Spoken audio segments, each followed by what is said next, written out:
Good morning, everyone. Before we begin, I would like to introduce President of the Pikesville Volunteer Fire Company, Ms. Kathleen Resnick. She'd like to welcome you. Thank you. Good morning, everyone. We're so happy to have you here today with us. We're at Pikesville always been proud of our partnership with the Maryland State Police being right next door.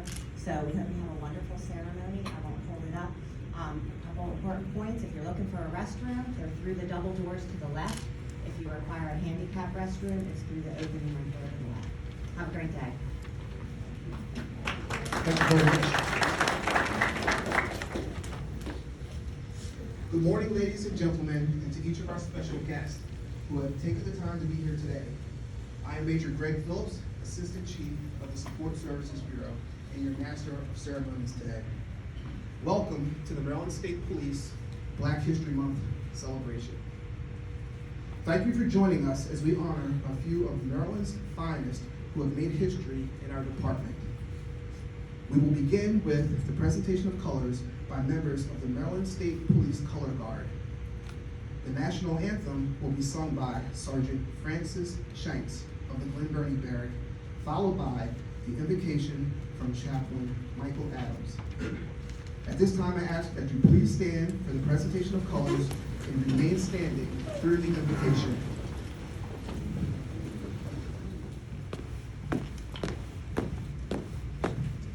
Detail. Peace. Raise it. Huh. Oh, say, can you see by the dawn's early light what so proudly we've held at the twilight's last gleaming, whose broad stripes and bright stars through the perilous fight o'er the ramparts we've watched, where so gallantly streaming, and the rocket's red glare, the bombs bursting in air, gave proof through the night that our flag was still there. Oh, say does that star-spangled banner yet wave for the land of the free and the home of the brave? Order. Huh.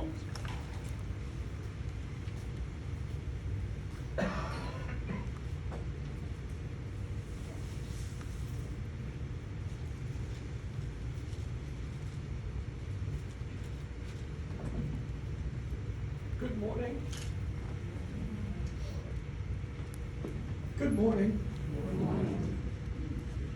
Before I give the invocation, I would like to explain why Chaplain Barnes is not present this morning.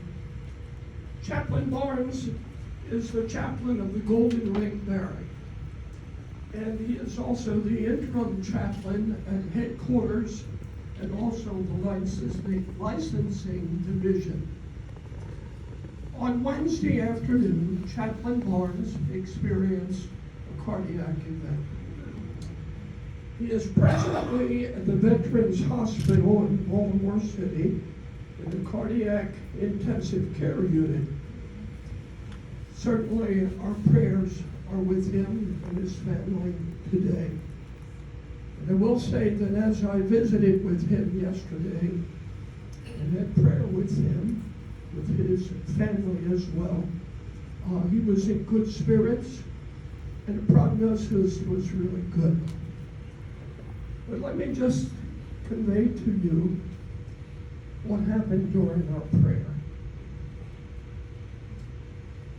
As we were visiting, Lieutenant Hill from headquarters came in. And they had asked at the intensive care unit that all of us who were visiting wear masks, which isn't the most intimate thing, okay, to experience in a pack.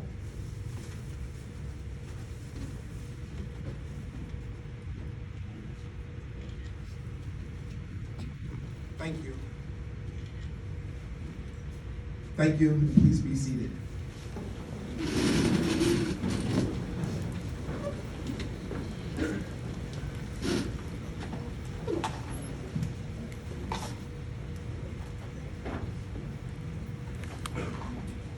Now, to introduce the members of the Maryland State Police Command Staff. Colonel William Palazzi, Superintendent. Lieutenant Colonel David Rule, Chief, Criminal Investigation Bureau. Lieutenant Colonel Frank Leoy, Chief, Field Operations Bureau. Lieutenant Colonel Delane Brady, Chief, Support Services Bureau. And Chaplain Michael Adams, Aviation Command. At this time, I'd also like to recognize Mr. Rick Norman, Executive Director, Maryland Troopers Association, Mr. Dave Washington, President of the National Organization of Retired State Troopers, and Ms. Amy Hager from the MSP Photo Lab.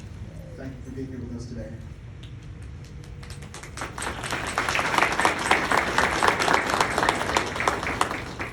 It is now my honor to introduce the Superintendent of the Maryland State Police, Colonel William Palazzi.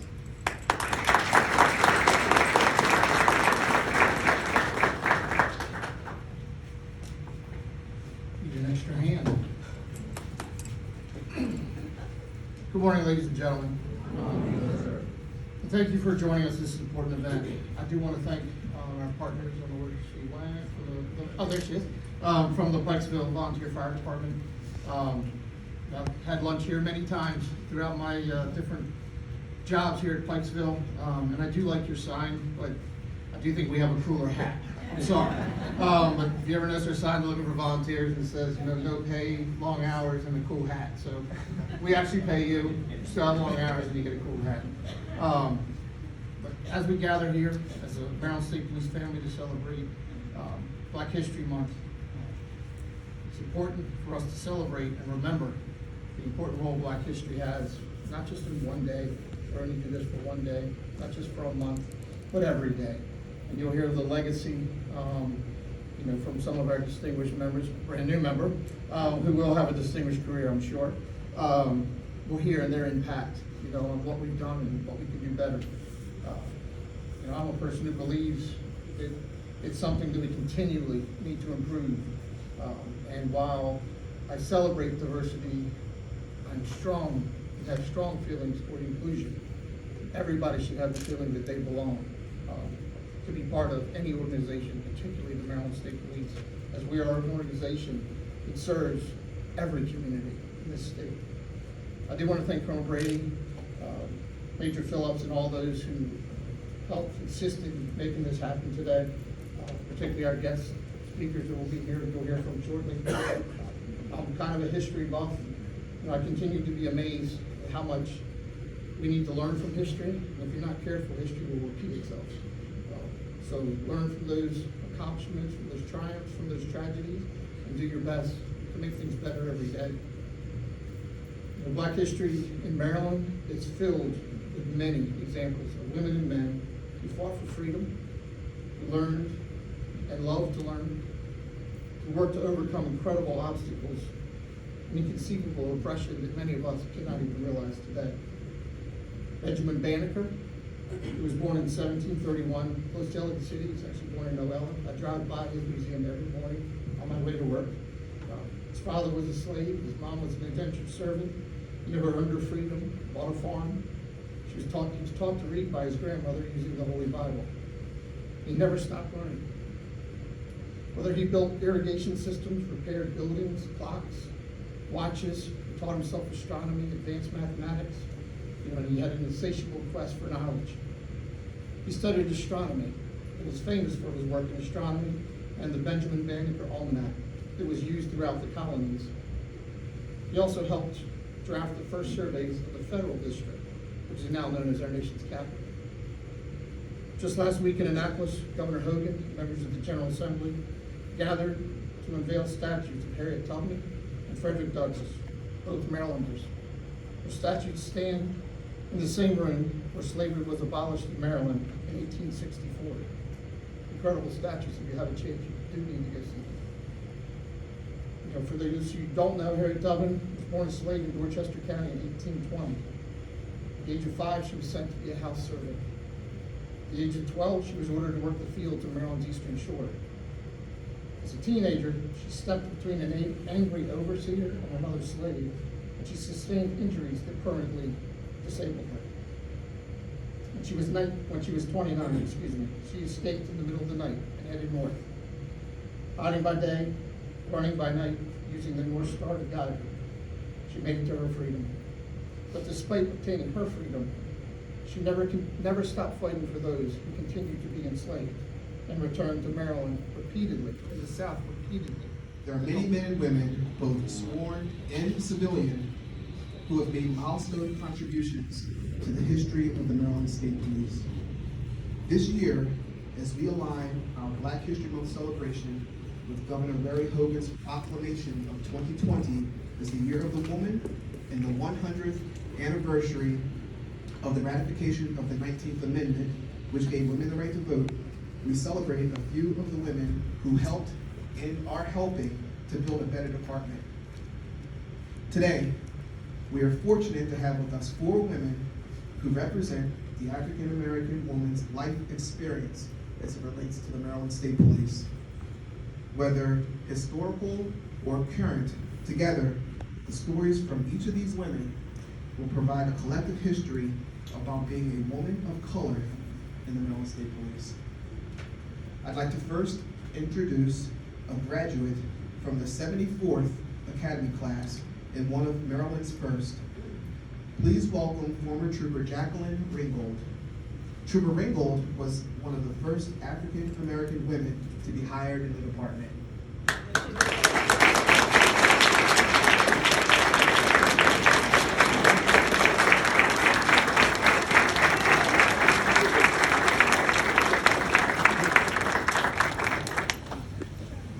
From the 99th Academy class, please welcome the first African American female barrack commander who also held the distinction as the highest ranking African American trooper ever in the history of the department, retired Major Anita Allen.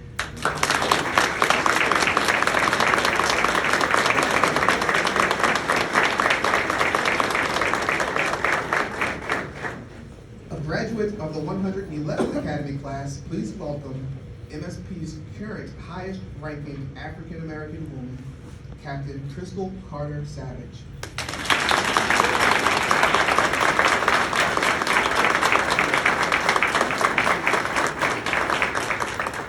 Captain Carter Savage is currently the commander of the Office of Promotional Testing. And finally, please put your hands together for our most recent African American female graduate of the Maryland State Police 150th Academy class. She's assigned to the Salisbury Barrack, Trooper Jackie Johnson.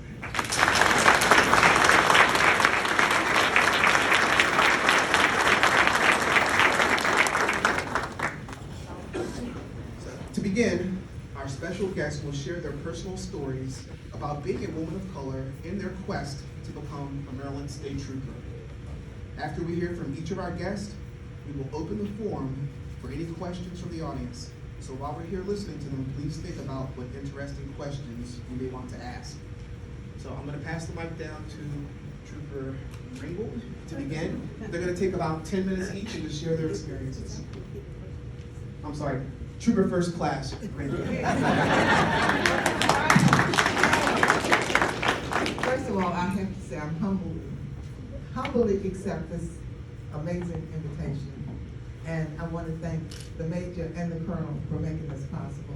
And I'm glad that I got to meet you because I told you in your thank you card from the last thing, I think I would have been very proud to serve under you, sir. You seem like a wonderful person. This has been a wonderful journey for me. I cannot believe it's been over 40-some years ago when I interviewed for the position as the female state police. I actually interviewed for the first class of women, but I was chosen to go into the second class. I'm not going to go into any gory details because I'm not going to say that it wasn't hard. I had many moments that I shed tears, but those tears only made me stronger. Yeah. And as I journeyed out in the field, it made me realize that there was a job for me that I had been chosen to do. I first was assigned to Annapolis Barracks, which was one of the strongest challenges because I actually was given a police vehicle and I gave somebody a citation and the lieutenant at the barrack told me I was given a police vehicle to go get lunch and not to write tickets. That was one of my first tears. And I had a civilian employee there tell me it was not going to be easy, but not to give up. But as I looked to my left, these two ladies made me realize that it was all worth my while. Because I started the ball, but look at what they did. They took it and really ran with it. And I'm so proud of them. I mean, it's been a journey. I was lucky enough to be assigned to the homicide division in the investigation unit, which we had very few homicides.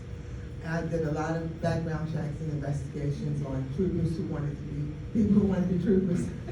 But I was lucky enough to do a lot of extraditions. I traveled around the United States bringing back prisoners, and I fought for the right for two females, because we were both troopers, to be able to pick up a trooper. And actually, I was sent to Texas, me and another one of the girls out of the first class, and little did we know while we were there to pick up a trooper, had called back to Maryland State Police and called the police because they thought we had come to break the men out of jail. When I got back to my office at headquarters, the lieutenant told me little did I know that they did not believe that they'd actually sent two female troopers. But I told them if we were troopers, I think we should be able to do the job. And I had just gone back and signed up for college because I was going to prepare myself to become a sergeant, because when I went in the academy, to become a sergeant was a big dream. We definitely never thought we would have the kind of stripes that you ladies are wearing. And I was fortunate enough to have my cousin, who was one of the first black male troopers, James Harris.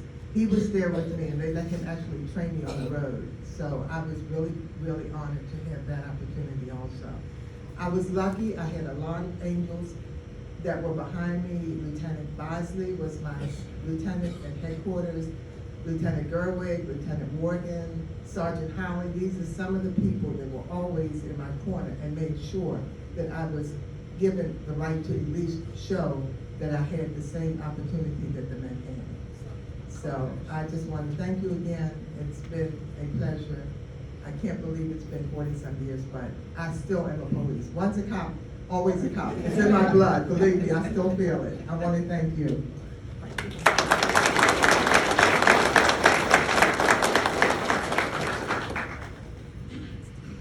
Good morning.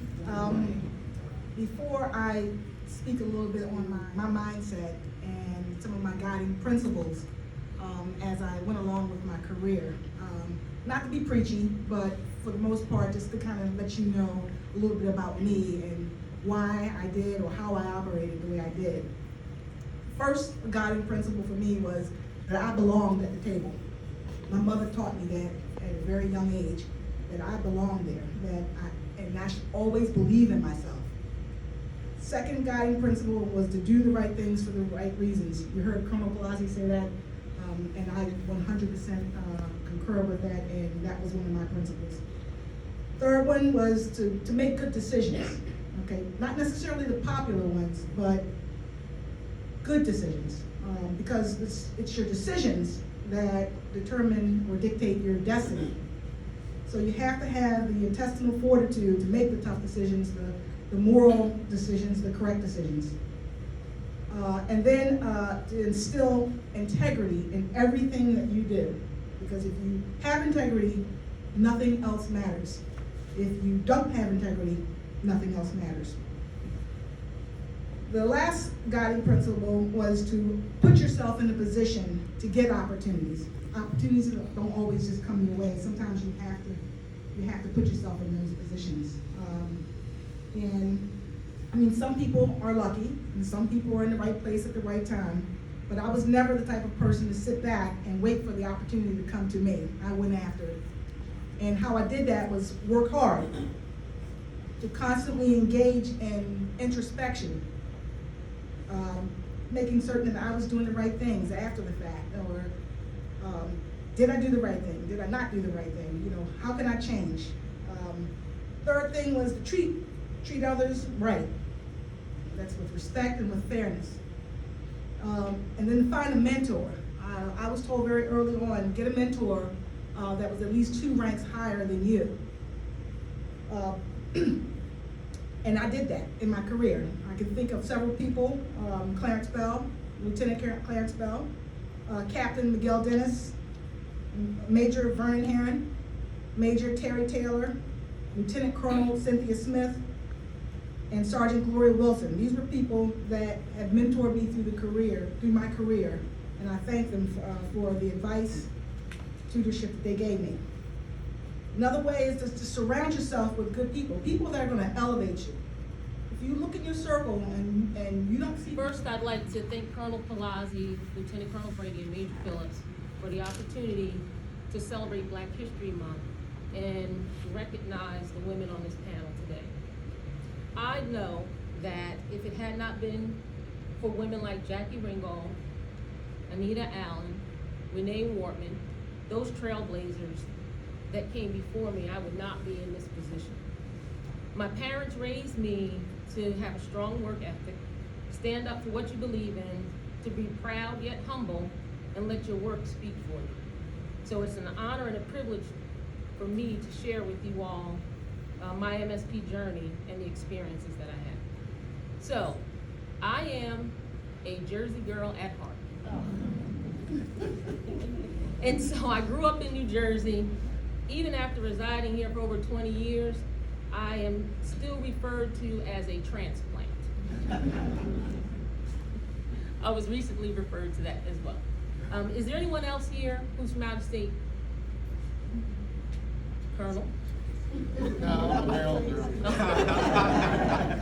Anyone from New Jersey? See, look at that. My dad's from New Jersey. So I attended high school and college in New Jersey, and I began my law enforcement career working for the state of New Jersey in the probation department. And so it was very interesting because I had a large caseload of probationers that I had to supervise, and after a while, requesting bench warrants for arrests didn't seem as interesting to me. And so after 7 years of doing that, I decided that I needed to look at what I really wanted to do. So essentially, like many of you, my journey began with a dream and a telephone call. And so that phone call was to the recruiting unit, and who do you think answered the phone? Anita Allen. Yes. And so she was the first introduction and the first person who had an impact on my career. The interesting thing is that phone call was in March, early April of 1998. I submitted my application in April, and I was in the July class. So back then, there was no fast track. And being from New Jersey, I actually had to drive here 8 different times. So they didn't combine different phases of the process to accommodate anyone at that time. And actually, I remember getting a phone call. It was in the morning, and they said, you need to be at the MSP headquarters by 2 p.m. today. And I'm saying to myself, 2.5 hours, okay. So I got in my Honda, well, I took leave, I got in my Honda, I drove all the way here, and, as luck would have it, they wanted me to take a urine test. So I drove 2.5 hours for 10 minutes to turn around and drive 2.5 hours back. So I was saying to myself, I'm proving that I really must want this job, because who does that? So I was selected for the July class, and I had to put all my things in storage, and I packed my car up, and whatever I could fit in my trunk is what I brought with me here. And the surprising thing is I decided to make a career change at 31. So if you look at that photo, and I'm sure some of you already have.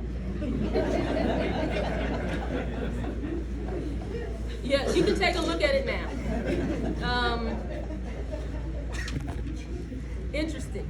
Yeah, I have braces. Well, anyway, if you're doing the math, and you're saying if she was 31 then, and this is her 22nd year, yes, I am in that 50 and over crew. So my academy experience was very interesting. I was introduced to First Sergeant D.D. White, yeah, and First Sergeant Marion Foxwell. They definitely had a Good morning. I'd like to thank Colonel Pilates as well and Major Phillips for inviting me. It's such an honor to be sitting up here with these ladies. They've broken the glass ceiling for minorities and women, and I'm telling you, it's a humbling experience. A lot of people wonder why I'm here today, and when I got the invitation, I said the same thing. I was like, what do they want me for? And I thought it was a typo at first, and then I realized that this agency, everything that they do is by design. So I've only had 63 hard days on the job. They're tough. 20 of them I spent in FCC. But I realized when I started thinking about it that I was afforded an opportunity that a lot of American women whose stories kind of look and mirror mine don't have. I keep seeing a quote online. I've read it years ago, but I keep seeing it, and it was by Maya Angelou, and she said, in life, there will be many defeats, but you must never be defeated. And sometimes you may have to conquer those defeats. You have to challenge them. So, many of you be surprised to know that I am a teen mom. It's not something that I share. I think I shared it with Lieutenant Chatfield, my first stint in the academy. But I got pregnant with my son at 14. And that experience was so pivotal in who I am today. I dealt with a lot of struggles, a lot of criticism, a lot of judgment. I had a lot of setbacks, and I had a tremendous amount of doubt. I found that when you're 14 and you become a parent, people will automatically write you off on what your potential in life will be. And sometimes if you're not careful, you write yourself off because you hear so much negative, and people say, and they don't mean it, but people say things unintentionally. And at 14, you're so impressionable. So for me, I grew up in Somerset County, predominantly white, 14 years old, get pregnant. The school didn't know what to do with me. What do you do with a 14-year-old who's pregnant? You homeschool her. You take her out of the school because people don't want to see a 14-year-old pregnant. And that experience, it made me grow up fast, but it also showed me that when people are judging you, they don't have time to love you. My son currently is serving in the military, but we had a long road. My first challenges was with him, getting him to call me mommy and not buddy. He spent his first 3 years thinking I was his friend. And I kept telling him, no, Terrell, I'm mommy. He kept saying, no, buddy. And I'm like, no, I'm your mom. And he's like, no, buddy. And later on in life, as he grew up, I went to the school, and they would think that I was his sister. And they would say, "Are you his mom?" And I'm like, "Yeah, I'm his mom." And they're like, "Are you sure?" Like, they wanted to call my mom. And I'm like, "Oh, listen, I came to fix things. He's acting up, I came to fix it." But I struggled through a lot of things in that period, from 14 until probably about 18. Luckily for me, I had a good support system, and just like your mom, my grandma was one of those, she was a matriarch of my family, and if you wanna go somewhere, you wanna be something, you set your mind to it and you do it. I always wanted to be a police officer. My grandfather he retired as the acting chief of Pocomoke City, but, Vernon Hope, I threw his name out there, but, and as a child, my grandmother would watch us, me and my sister, and sometimes if she had to go to work, we had to go to the police station with him.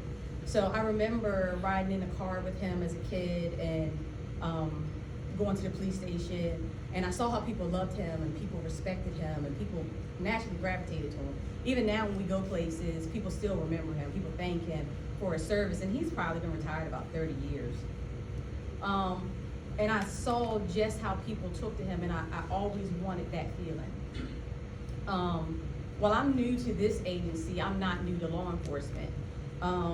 If you read my bio, you'll see that I took the scenic route in some areas, I took a couple of detours, and with each position that I got, I realized that I was stagnated in my career. I was happy to do the work that I was doing, but I wasn't happy enough that I was satisfied.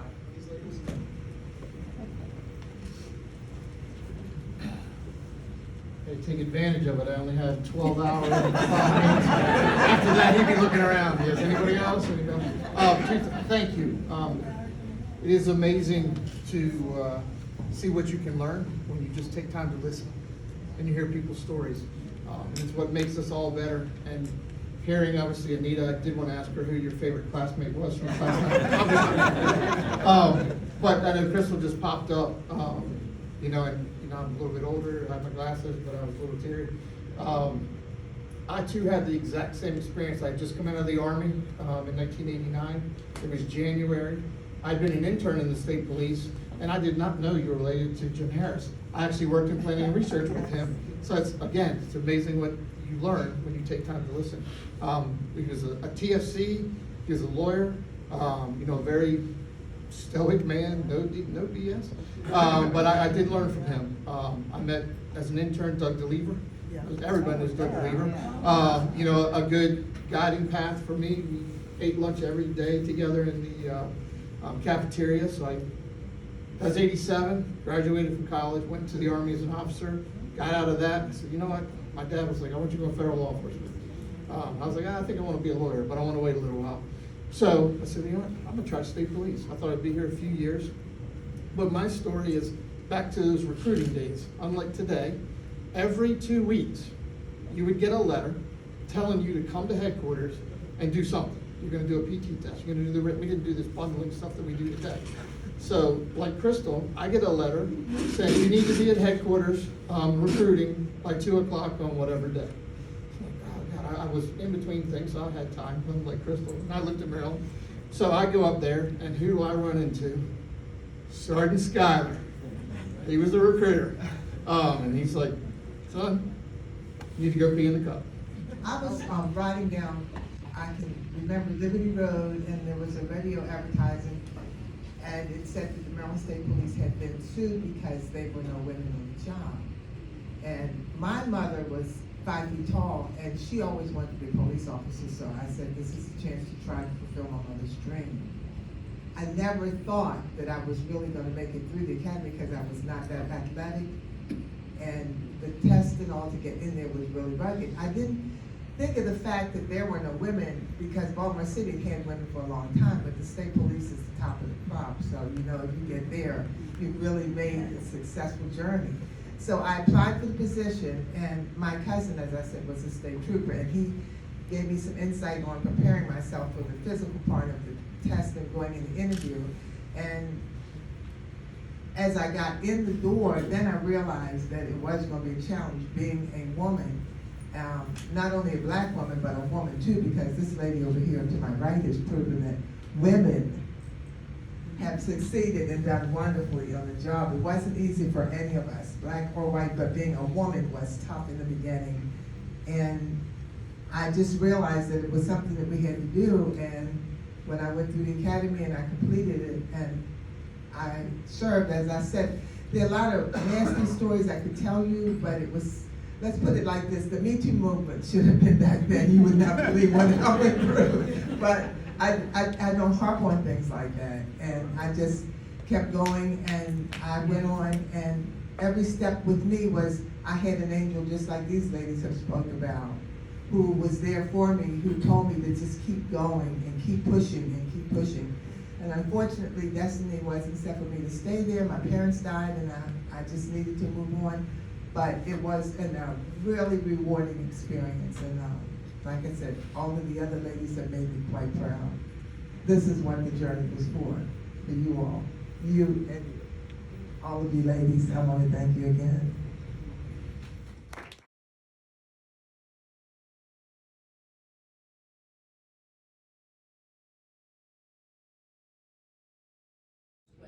To celebrate this. And then I want to say on the shore, nothing has changed, whether you're black or white, if you are a woman. The very first car I ever stopped, an elderly woman reached out, pinched my cheek, and asked me when they let us start wearing pants. Couldn't give her a ticket, but still, just 2 years ago, in my uniform with my Stetson, and all troopers are proud of this uniform. I held the door in Annapolis for a woman who had bags. She put the bags down and patted my Stetson and told me I was the cutest thing she ever saw in her life. To which I said, that is what I shoot for every time I put this on, ma'am. And then lastly, even my peers will tell you this, I get hugged in elevators. I don't know why. Look, I am not a person that people gravitate to. I'm usually mean and everybody runs the other way, but not in public. So it is just something that we bear, but you are right. So thank you. Thank you.